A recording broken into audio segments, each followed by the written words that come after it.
আসসালামু আলাইকুম ওরহমতুল্লাহি ওয়াবারাকাতুহু। সম্মানিত ভিউয়ার্স, দেশ এবং বিদেশ থেকে কাছে এবং দূরে যারা আজকের এই ভিডিওটি দেখছেন, সকলকে জানাই আন্তরিক মোবারকবাদ। আজকে আমি যে বিষয়ে আলোচনা করব সেটি একটি শিক্ষণীয় ঘটনা। জুনাইদ বাগদাদী রহমতুল্লাহ আলাইহি মৃত্যুর পূর্বে তার দৃঢ়তা। আবু বকর আত্তার রাহিমাহুল্লাহ বর্ণনা করেন, আমি এবং আমার কয়েকজন সঙ্গী মিলে জুনাইদ বাগদাদী রাহিমাহুল্লাহর মৃত্যুর সময় তার কাছে উপস্থিত হলাম। গিয়ে দেখলাম তিনি বসে বসে নামাজ আদায় করছেন এবং রুকু সেজদা করার সময় প্রয়োজন অনুপাতে পা ভাঁজ করছেন। পা ভাঁজ করে রাখতে তখন তার ভীষণ কষ্ট হচ্ছিল। এরপরও তিনি জোর করে এমনটি করছিলেন। এক পর্যায়ে তার পা দুটি অকেজো হয়ে গেল। নড়াচড়া করার শক্তিও আর পায়ে অবশিষ্ট রইল না। তার পা দুটি তখন ফুলে উঠেছিল। এই অবস্থায় তিনি পা দুটিকে ছড়িয়ে দিলেন। সেখানে উপস্থিত তারই এক বন্ধু এ দৃশ্য দেখে বলে উঠলেন, আবুল কাসিম, কেন আপনি এত কষ্ট করছেন? জুনাইদ বাগদাদী রাহিমাহুল্লাহ বললেন, আমি বসে নামাজ আদায় করতে পারছি, পা ভাঁজ করতে পারছি, নিঃসন্দেহে এগুলো আল্লাহর নেয়ামত। কাজে যতক্ষণ আমার দেহে প্রাণ থাকবে আমি চেষ্টা করে যাব। আল্লাহু আকবার।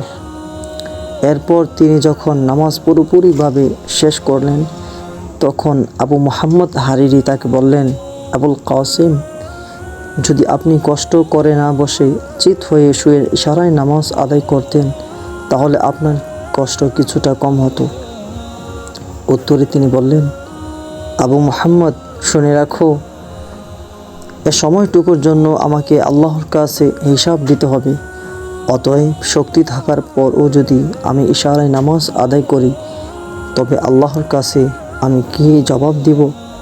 আল্লাহু আকবার। অতঃপর মৃত্যু পর্যন্ত এই ছিল তার অবস্থা। সম্মানিত ভিউয়ার্স, আজকের এই ঘটনা থেকে আমাদের জীবনে শিক্ষণীয় বিষয় হচ্ছে যে আমরা সর্বাবস্থায় আল্লাহ তাআলার আনুগত্যে ব্রতী হয়ে 5 ওয়াক্ত নামাজ যথাসময়ে আদায় করার চেষ্টা করব। দেখেন, আল্লাহর ওলি জুনাইদ বাগদাদী রহমতুল্লাহ আলাইহি, ওনার উপর আল্লাহ তাআলা রহম করুক, উনি মৃত্যু শয্যায় অবস্থায় পা দুটি ভাঁজ করতে পারছে না, পা দুটি অবশ হয়ে গেছে, অকেজো হয়ে গেছে। তারপরও তিনি বলছেন যে ইশারায় নামাজ পড়লে তারপরও যদি আল্লাহ যদি অসন্তুষ্ট হয়, এই জন্য আল্লাহকে সন্তুষ্ট করার জন্য এই মুমূর্ষু অবস্থায় মৃত্যুসজ্জা অবস্থায় তিনি এইভাবে ঈমান দৃঢ়তার পরিচয় দিয়েছেন। তাহলে আমি আপনি কোন সুযোগে, কোন অবকাশে আমরা অল্প অজুহাতেই কিছু কোমরে ব্যথা পেলে, পায়ে ব্যথা পেলে বসে নামাজ পড়ি, চেয়ারে বসে নামাজ পড়ি, হ্যান আরও অনেক কিছু আমাদের অজুহাতের কারণে আমরা নামাজ থেকে গাফিল হয়ে যাই। আল্লাহর অলিদের যদি এই অবস্থা হয়, এত চিন্তা হয়, আল্লাহকে এত ভয় করে, তাহলে আমরা সাধারণ পাপিষ্ট মানুষ আমাদের কেমন চিন্তিত হওয়া উচিত ছিল। সম্মানিত ভিউয়ার্স, শুধু তাই নয়, হযরত আবু বকর রাদিয়াল্লাহু তাআলা আনহু, ওমর রাদিয়াল্লাহু তাআলা আনহু, ওসমান আলী রাদিয়াল্লাহু তাআলা আনহু, ওনাদের মতো বড় বড় সাহাবীগণ, ওনারাও মৃত্যুর ভয়ে এবং পরকালের শাস্তির ভয়ে ওনারা এত পরিমাণ ক্রন্দন করেছেন যা আকাশ বাতাস কেঁপে উঠেছিল।